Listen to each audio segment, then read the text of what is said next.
Om Jnanatimirandhasya Jnananjanashalakaya Chakshur Militam Yena Tasmai Shri Gurave Namaha. Prabhupada is giving some indications based on descriptions in Srimad Bhagavatam of how society ought not to be. How society ought to be. Prabhupada was constantly addressing the theme of how modern civilization is, how it is not as it should be.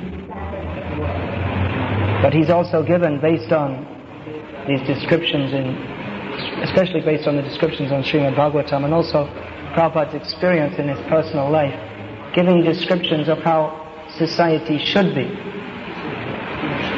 Here we see the description of how the cowherd men are dressed. Now there's been a word coined aestheticism. This is a word made up by someone to give the idea of cultured taste, art in day-to-day life.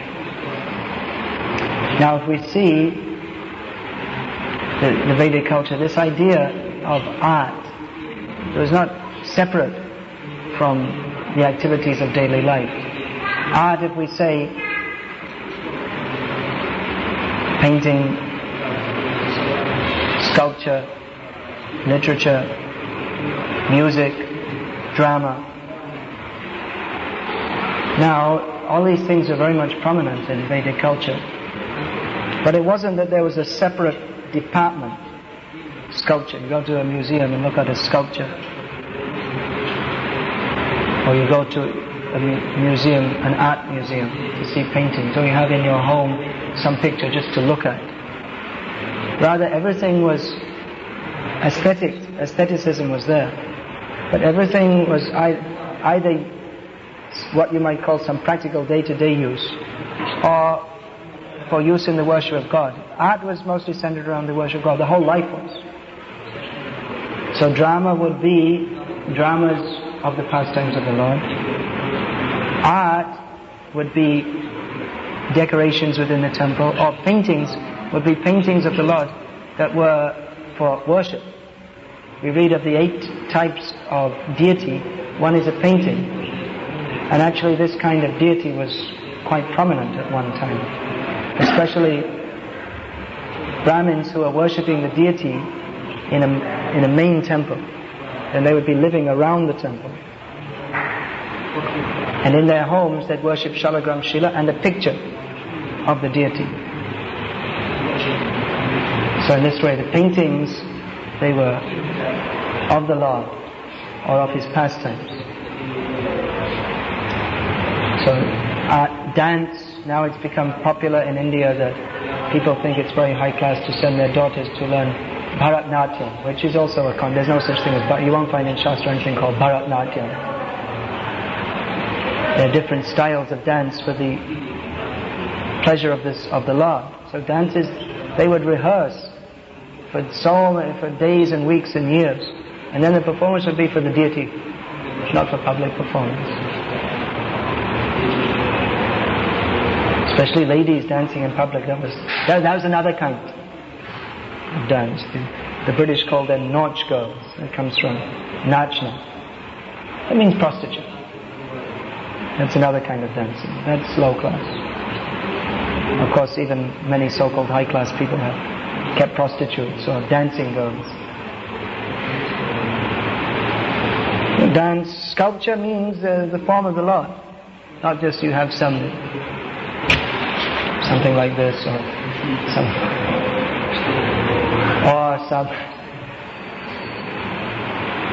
something completely bizarre called the sculpture. I was just reading, someone went into an art museum, he was looking at the different paintings, then he came into a room and he saw there was a big pile of gravel, so he thought, well, maybe he came in the wrong room because some construction is going on there. So he quickly walked out, maybe thought he'd come in a forbidden area. Then he saw some other people coming in from another entrance and looking at it. And he saw a sign that had been put inside the pile of gravel. It's a work of art. Modern art. The public toilet. This is art. So they didn't have any such. I mean, they weren't even toilets. The toilet means the field. So Andy Warhol couldn't have made it into a work of art anyway. But everything was either connected with, either directly for worship.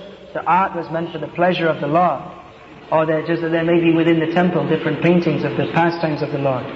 So that is for waking up the consciousness of the people to God consciousness. Or aesthetics, just like this, you see, somewhat aesthetic. That not simply a functional chair, but there's some decoration. And often you'll find elaborately carved. Everything used to be like that. If a carpenter had to make a box, then it's not just you get some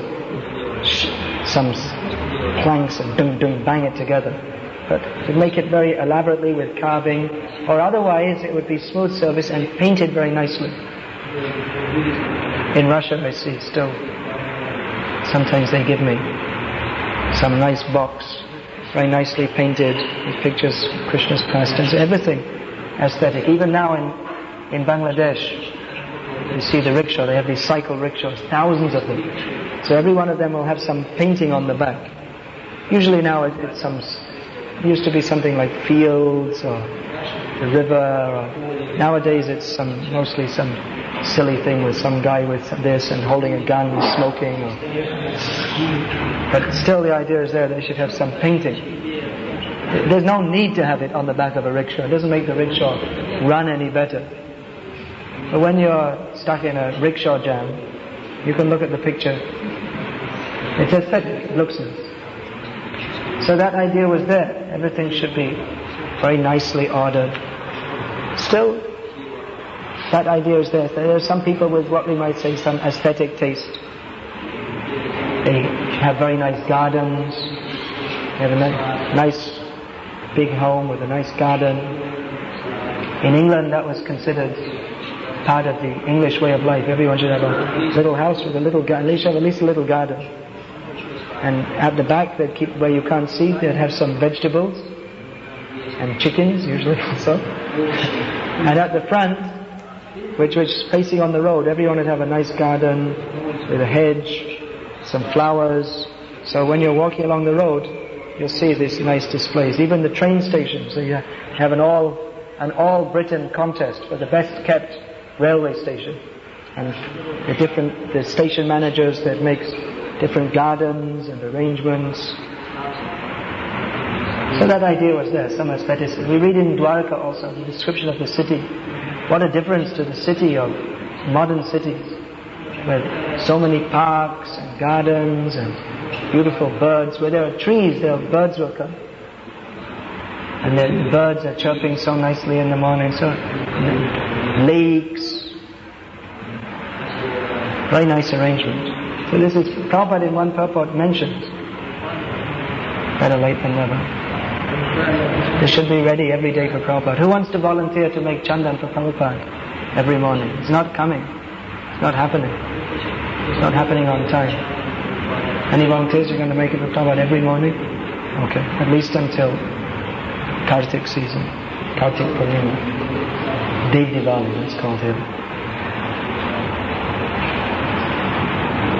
So Prabhupada in one Prabhupada mentions that these things are necessary in human society. Here I'm saying all these things in relation to how it's described, how the cowherd men, they're very nicely dressed. Yes, I was talking about, people think nicely dressed means Ray-Ban sunglasses, some Levi jeans, Nike shoes, but this idea of nicely dressed means with silk, turbans, jewels, for men also, not only for women. Nowadays even the women don't have.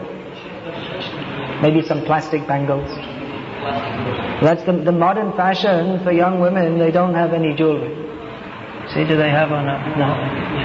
Otherwise it would be a shame for a father that his daughters would not be decorated. They should have gold here, so much here. It's considered a great shame. Even the very poor people or low class people, they won't see their daughter without gold decorations and silver on the feet. Even the poor people, isn't it? They at least have some. When they're given in marriage, at least they have to have some gold. Otherwise, it's considered a very great disgrace. But now it's considered everything has to be like the West. So in the West, they're poverty-stricken. We think they're very rich in the West. But in the West, they're poverty-stricken because they don't have such things. Maybe they have some plastic earrings or something like this. So now the women in India are also imitating. We must be like the West. No gold, no jewels, none of these things. But in the traditional society, even the men had so many jewelry. Not sannyasis, not brahmacharis.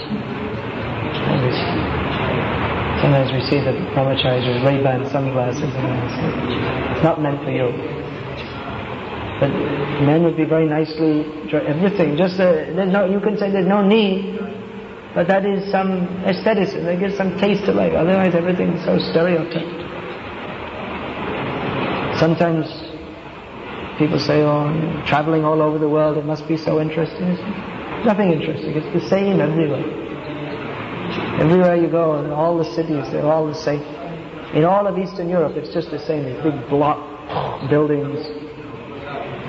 And in America and in Europe, it's more or less the same also. All the cities are just the same. I mean, they're not exactly the same, but the same. The roads and some high buildings and then suburban buildings. Boring. And everyone's dressed the same everywhere. All over the world. If it's in fashion to have your hair in some style, then the whole world is no variety. Just whatever the big fashion companies decide is in fashion, then everyone has to wear. It becomes the fashion for the whole world. They sell you one kind of shoes, one style of shoes, and then a few months later it's a different style of shoes. I was just told that you can buy there's these shoes you can buy in America, Nike shoes, $200 a pair of shoes, 10,000 rupees per pair of shoes. And then when they go out of fashion, new fashion comes in. Then you have to buy a new pair of shoes to keep up with the fashion. Nonsense. But here they had, it wasn't that you have to buy new things again and again and again. With gold, that gold is made and that will stay in the family for generations. When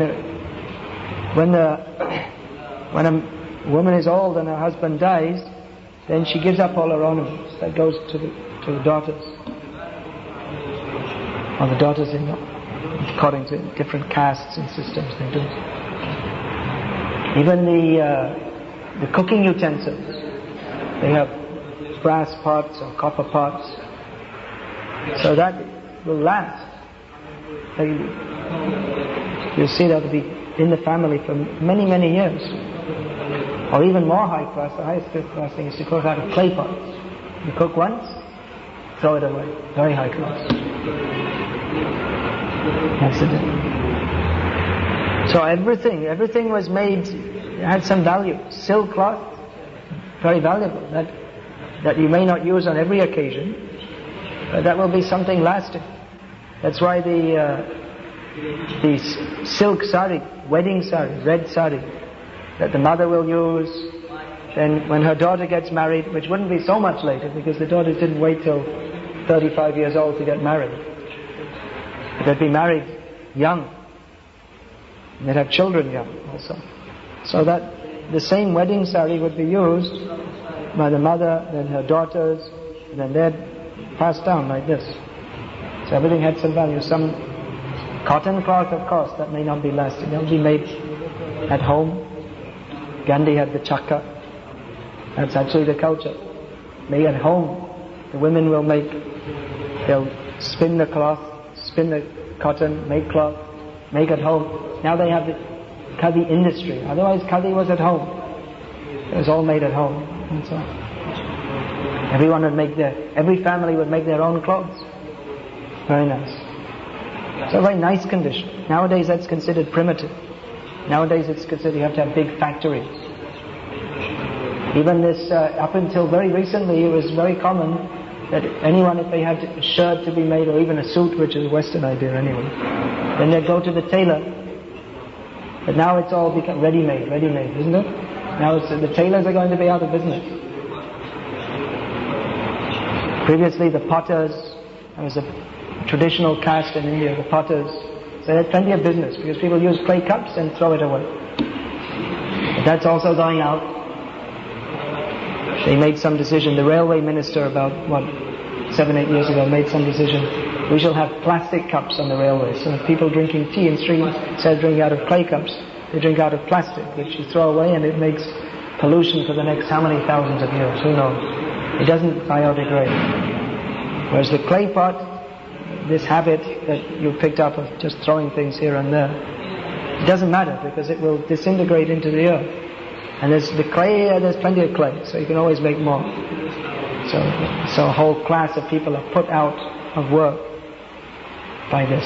Otherwise nowadays people are so crazy how to get a job, but there's no problem in a traditional society. There's no problem for work because everything wasn't made by machine. Your clay pot and for agricultural work it wasn't done by big machines that puts everyone out of work and then they have to go to the city to make such machines. But agriculture is labor intensive. Even you make your house, you put a thatched roof, that requires someone to regularly rethatch it. Not that you build some colossal skyscraper building out of reinforced concrete. Jump from the top floor when you get so frustrated. But everything was labor intensive. Now people think that's very primitive. But Prabhupada is glorifying this civilization, such a wonderful civilization, in which people had time for God realization. That was the center of life. That everything was pleasing in the sense that everything was very aesthetic. You see, this modern building, it's not at all pleasing. Why are people jumping from the top of the building? Because you're living, it's totally artificial to live in some packed up little space on the 50th floor of some building. And the children have no place to play. They're crammed in some little room with a TV blaring. No wonder people become crazy. The whole way of life makes you like that. Unless there is open space and gardens, which are very soothing to the conscience. You hear the birds chirping instead of hearing the autos revving, making some horrible noise. And in the cities, which birds will come? The crows. So the sound of the crow, that's not pleasing. That's why it said that Vaya Samtirtha. Literature that does not praise Krishna, that is compared to a pilgrimage place for crows. Crows, they're not at all pleasing. So the modern city, just the garbage is thrown here and there. The crows come. Pleasing birds. So naturally it makes people, it's very bad for your consciousness. We've simply developed this whole society without considering what will be the ultimate effect. That is the last thing that is considered. What will be the effect on our consciousness? It's just thought that it's the American ethic that the pursuit of happiness is the right of everybody, the pursuit of material happiness. There was some dispute recently in an American university in which one student was upset, the Indian students who were studying there, saying that actually this Indian civilization is very backward and American civilization is the most advanced because no civilization in history has given so much opportunity for everyone to unreservedly engage in the pursuit of happiness. Whereas in Indian civilization there are so many restrictions, so many funny ideas. In the West, it's always considered an amazing anomaly and something very laughable that Hindus worship cows. They just consider it just ridiculous. Just like the biggest joke in you worship cows. You kill cows and eat them. That's our way of life.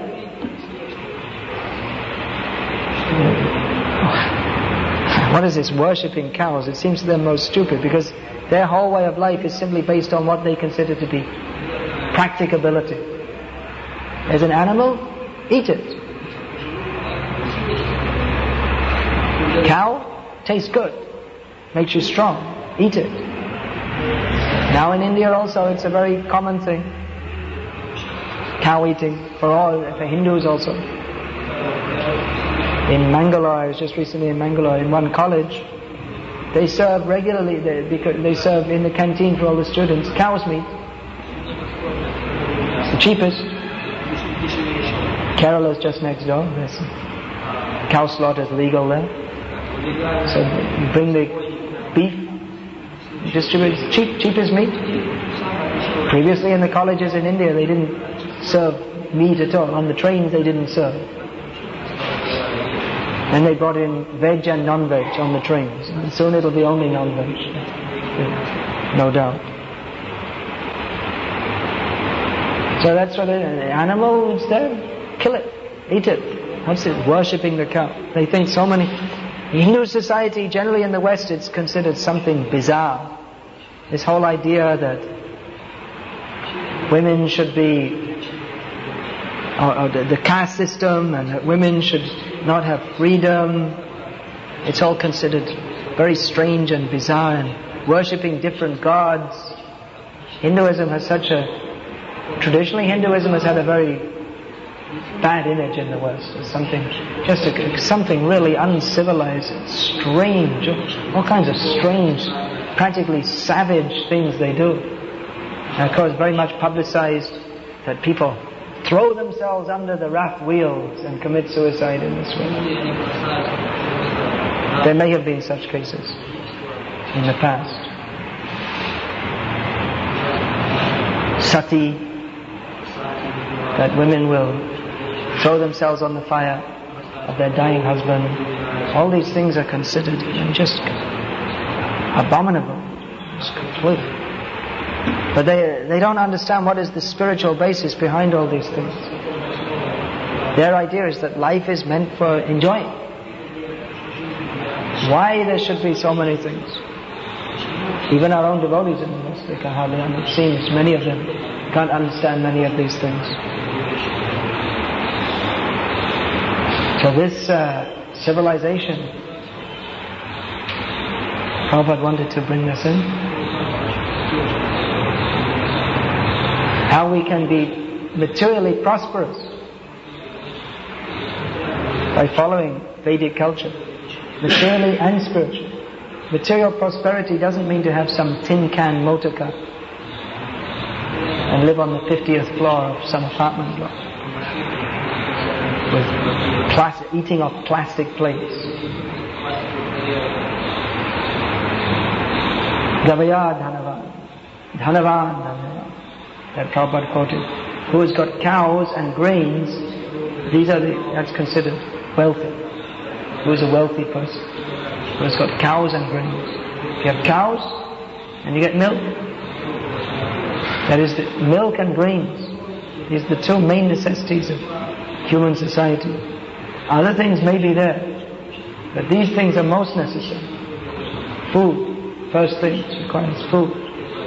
And also the cows, why they're required? Because from cow's milk, drinking the cow's milk, that is supposed to nourish the brain in such a way that the spiritual consciousness can awaken more easily. And ghee is required for sacrifices. Ghee and grains are required for sacrifices. Ghee is also required for offering food to the Lord. Ghee is also required for good health of human beings. So these things are required. These are the main things. So as these things, and then other things may also be there. Silk, jewels, These things were very common, very prominent in Indian society, even until recently. Even now, if there's any social function, the women like to dress in silk saris. And it's actually, maybe I shouldn't say as a sannyasi, Prabhupada said. He said dressing in a sari is much more feminine. It's actually a fact. Wearing some jeans and short haircut. You can't tell whether it's boy or a girl, except they have some t-shirt which is completely revealing their breasts. It's low class, very low class. So sari, that brings out the feminine quality. But now, of course, women, they don't want to be feminine, shy or chaste. They want to assert themselves, be company directors, so many things. So this Vedic civilization, again and again, Prabhupada is stressing on this. How to get there, how to actually establish that. We're not actually sure. We haven't done. But at least the necessity we should understand. And as much as possible, we should follow that ourselves also. Not become slaves of the wrong idea.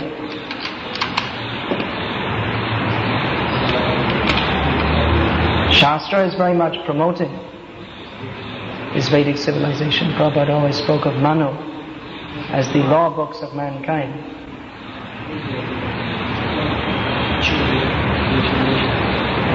So we shouldn't become compromised on any level. We may say, well, I'm not a Mayavadi, but I have different ideas about social organization, but it's all part of Shastra. And unless one can establish a system in which Krishna consciousness can flourish, then he shouldn't try to override the Vedic system. And you can't do that, because the Vedic system is the system. Simple social system. Just like trade is there, but not this complex, bringing something from one place, sending it thousands of miles to somewhere else. It's not required. You'll find in India that traditionally that how the house is built, it's according to the local materials. In Orissa you'll find stone houses, they have big blocks of stone. In Bengal, mud houses. In different places you'll find wood houses where there's lots of forest. So no need to bring a big cement factory polluting everything for miles around. Not necessary. Whatever's there locally. You couldn't take that. And that's actually better. Especially food, if you just grow what is locally grown, instead of importing food, bringing from somewhere else. What is locally grown, that will be most healthy and most tasty. It's a very simple thing to understand, but our modern society is so far away from that sometimes you may think that, well, we should just go on with modern society and add Krishna consciousness to that. That is one phase of the Krishna consciousness movement. That this society is here now, so living in it, making the best of a bad bargain, we have to preach Krishna consciousness. But ultimately Prabhupada wanted to take our movement to another phase, which is to set up alternative society based on the Vedic culture. Quite different to the modern way of life. Very different. Beginning from the economic basis. Instead of being the economic basis relying on oil which has to be imported from other countries, if you don't get it everything collapses. Electricity has to be piped in. In other words, you're dependent in so many ways. You're dependent on the Arabs for oil. Or you're dependent if the Assamese cut the oil, then the rest of it, now there's oil coming up in Gujarat. But if the oil gets cut out, if the Pakistanis drop a bomb on your oil refinery, then everything stops. Or electricity, if there's a power failure, then everything stops. But there's no such thing if you produce everything locally. Who will suffer least in the event of worldwide economic collapse or what is the people who never had these things anyway? The people who put oil in their lamp at night, who make their own ropes, who plow the field with bulls, They won't be affected at all. For them there's no such collapse. There's no collapse because they're living on the lap of nature. They're not dependent on some big, huge arrangement. The water supply. What will you do if there's no water comes in? All these cities, they're so much dependent on water supply, electricity supply, petrol supply as they call it in India, petrol. They're so much dependent on all these things that if any one of these things breaks down, banking system, if any one of these things breaks down, then the whole thing's finished. If there's no petrol or diesel, then you can't truck in your vegetables. What are you going to do then? You're living in your big high building, in an apartment worth 20 lakhs. What are you going to do if there's no trucks bringing in vegetables? So Prabhupada was recommending this is, you don't rely, don't be dependent on all these different things. Some point in time, it's all going to break down anyway. Prabhupada predicted. So better to live more simple life, pleasing life, chant Hare Krishna. In the city there's always so many disturbances. Noise disturbance, people are disturbed and they disturb you, and you are disturbed and you disturb them. The whole way of life is just based on disturbance. So much endeavor. So get a job, work hard, and at the end what do you get? Some chapati to eat and some clothes to wear. But people living very peacefully and simply in the country, it's not that they have to work hard and strain their brain and be under so much tension and strain. Very artificial way of life which drives people crazy. They get divorced from the natural understanding that life is meant for a higher purpose than simply eating and sleeping, and they take as the all in all, simply working hard, and in the spare time there's the entertainment industry, huge entertainment industry, making people crazy. There's so many foolish ideas. So much entertainment means you have to think of more and more foolish things. Or sometimes they have some films which are supposed to be very intellectual, Stanley Kubrick films or something like this, but it's all just intellectual nonsense. I never saw any of his films, but you can't help hearing about them. So intellectual nonsense, because it doesn't bring you to the goal of life. The whole of Western intellectualism, it's all nonsense, because it doesn't bring you to the goal of life. It asks so many different questions, but it doesn't give you any answers. Whereas the Vedic culture from the very beginning is based upon the answer that life is meant for understanding God. As the Western civilization, it's forever searching for happiness, which they'll never find, because they don't have any proper basis. Therefore, it's Western society. It's like living on a permanent earthquake. There's no basis. It's always shifting. Therefore, people feel insecure and unsteady. They can't put their trust in anything because everything is always changing. Whereas traditional cultures, it's not that they have massive social upheavals, huge migrations of people, and constantly changing the whole morality and philosophy, everything always changing, fashions always changing. It's not like that. Simply generation after generation, people live in the same way.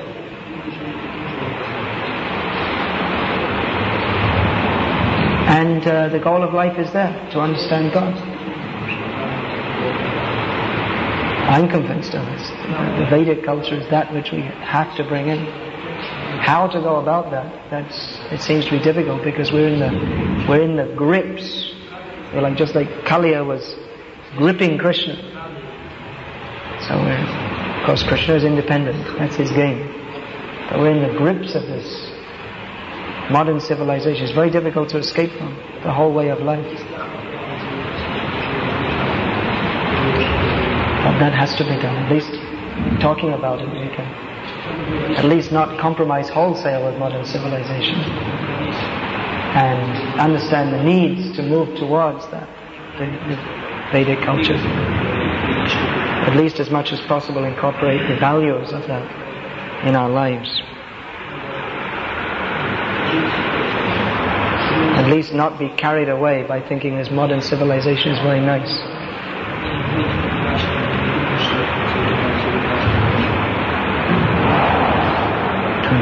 Is there any question?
Prabhupada is recommending making farm communities.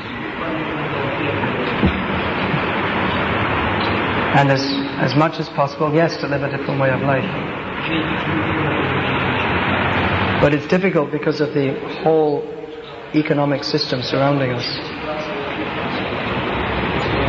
Just like if you want to produce your own food, in America for instance, it's much more expensive than if you buy it from the shops. In Russia also. Because they have this mass farming system.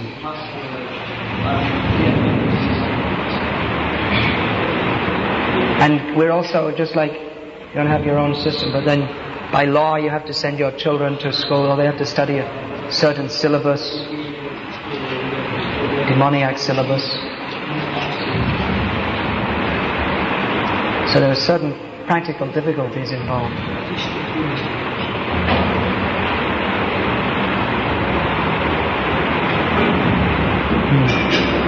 Maharaj, if you say that we should use everything in service of Krishna, and we will not have reaction. Generally, if we use these machines, which use petrol, it increases pollution. But if we use cars and scooters for service of Krishna, but still the smoke is coming out, which is mainly in the atmosphere. So will that increase the pollution, or that will be taken care of by demigods? No, it will increase the pollution. Which we are using for Krishna. Yeah. You're using for Krishna. Still it will increase the pollution.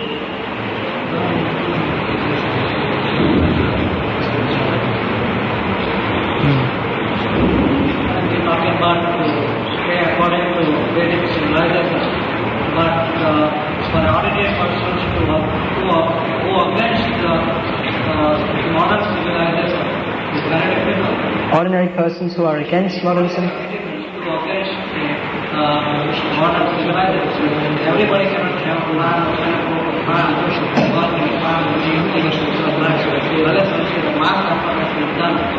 Well, that's what I'm saying. There are some practical difficulties in bringing this into being. It's not impossible, but it's difficult. It's very difficult. It's the modern way of life is such that it's very difficult to go against it. The society is set up in such a way that you have to go along with it. That's true of any society. Man is a social being. To go against the way of life or the standard economic system is not easy in any society.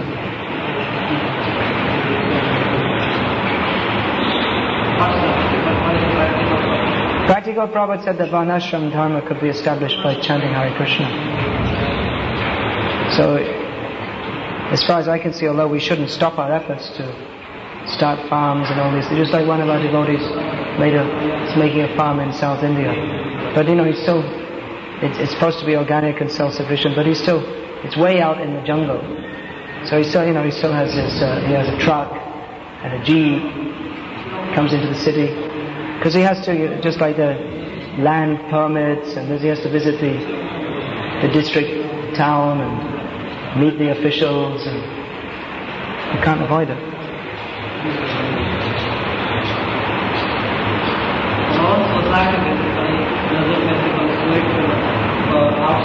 No, yeah, I know. I mentioned that several times in the class that we're not there, but that's where at least we should know that's where we want to go.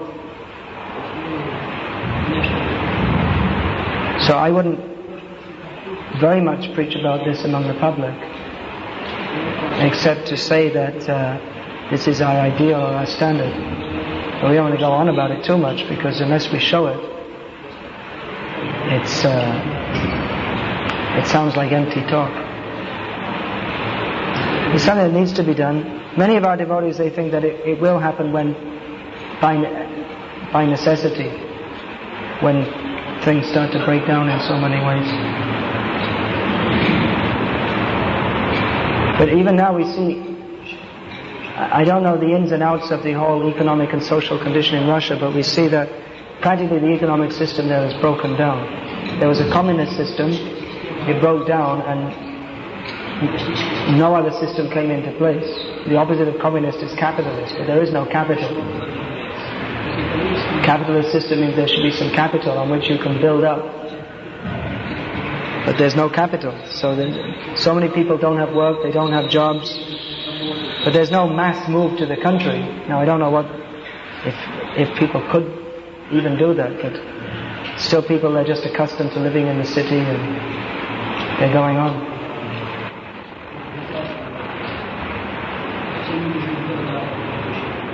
Of course, that's a very difficult country also.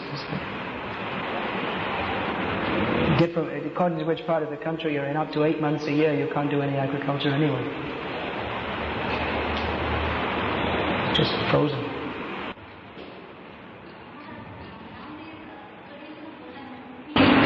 The what?